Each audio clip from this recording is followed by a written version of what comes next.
Hey everybody, Jason Blaha here with Ice Cream Fitness.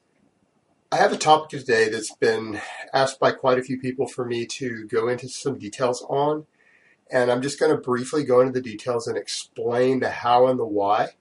And that topic is diet breaks when you're cutting. But hold on, let me give you guys a bicep shot first.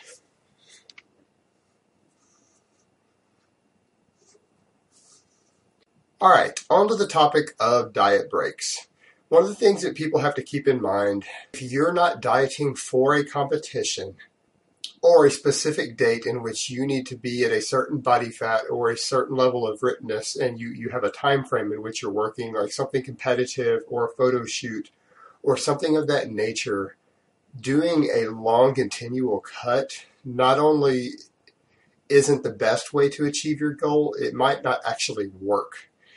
And the reasons for that being, generally happens if either your caloric deficit gets too large for more than a few weeks, meaning you start running deficits larger than, say, 20% or 25%.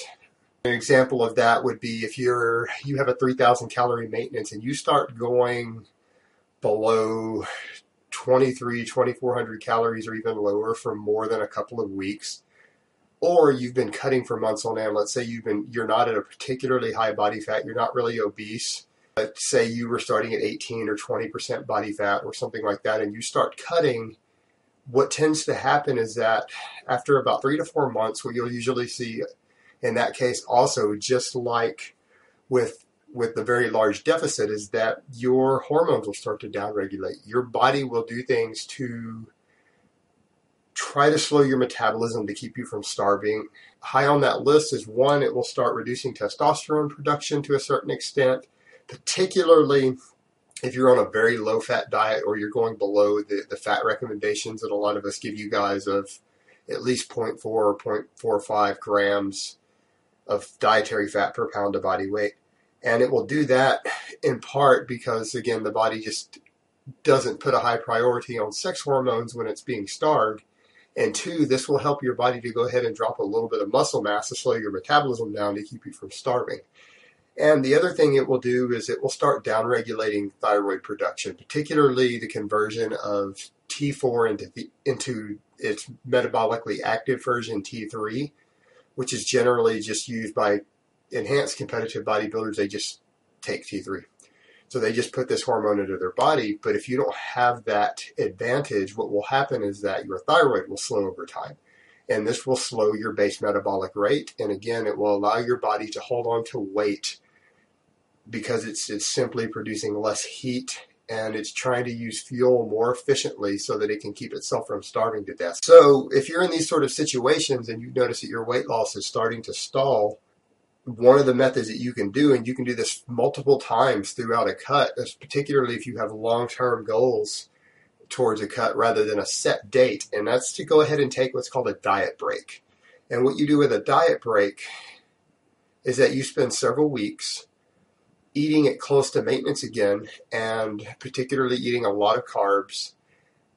And those extra calories and carbs are there not just for the purpose of speeding up your thyroid function and getting that back on track, but also giving you extra muscle glycogen, giving you extra gym performance so that you can spend a couple of weeks making progress again in the gym and regaining some of the muscle mass that you might have lost while you're cutting. And all of this is in an effort to get your metabolism sped back up so that you can continue your cut while eating more calories, because the problem you run into at some point is that since the body will slowly slow metabolism down as you diet, is that at some point you're going to have to cut calories so low that you're not going to be able to live on your fat loss calories anymore, in the sense that you're not going to be able to stand it. It's better to take these periodic diet breaks than to have to deal with that. And what you want to do is that for a minimum of at least 2 weeks, you want to take what should have been your maintenance when you plug it in earlier in the cut or at the start of your cut, and you want to eat about 10% below that. And the reason for it being is that since your metabolism has stalled and you've probably lost some tissue weight, you don't want to accidentally go into a surplus. And by eating about 10% under that, which would be if your maintenance at the start of the cut had been about 3,000 calories and you've stopped losing weight completely on 21 or 2200 calories and you're no longer losing weight fairly rapidly on that, your metabolism has definitely slowed it, because that should be a large deficit.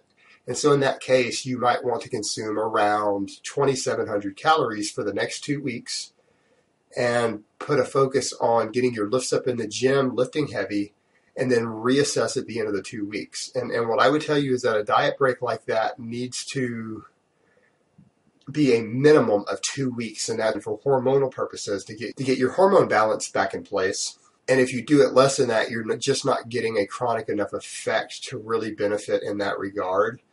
And you can even extend it longer. We feel that you've really stalled in your diet, do it that way for 2 weeks, and then spend another week or two after that, taking up to a full month off from your diet, eating at what should be your maintenance. And what will happen with that is that during that 2 to 4 weeks, you're not going to gain any body fat, because you're not really eating at a caloric surplus, and you're replenishing a lot of long-term depleted glycogen.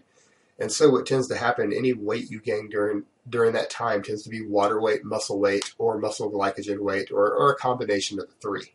So you don't need to be concerned with the weight gain you're having during that time. And then after that 2 to 4 weeks is up, you can go back into your cutting diet. And what you should find after you do that is that you're able to cut again on calories quite similar to what you were able to consume near the start of your cut before your metabolism slowed. And this is just one strategy that people can use in order to more easily reach their body fat goals without having to really starve themselves, and without having to deal with the extra stress and emotional stress of feeling deprived and restricted, and while losing less muscle mass along the way. So it's a strategy that's actually used by a lot of people. It's something that individuals like Lyle McDonald write about and speak about, and other nutrition experts. And it's something that may be helpful to you. So something to consider. If your metabolism has slowed a bit and you're no longer losing weight, or you've seen a diet stall, and you don't have a specific deadline by which you need to get your goal body fat, then a diet break like this can be a lifesaver. It can remove a lot of stress from your cut, and it can make things a lot easier. I hope it's been helpful to you. That's all I have to say on that today. Hold on, let me give you guys another bicep shot. And I'll talk to you next time.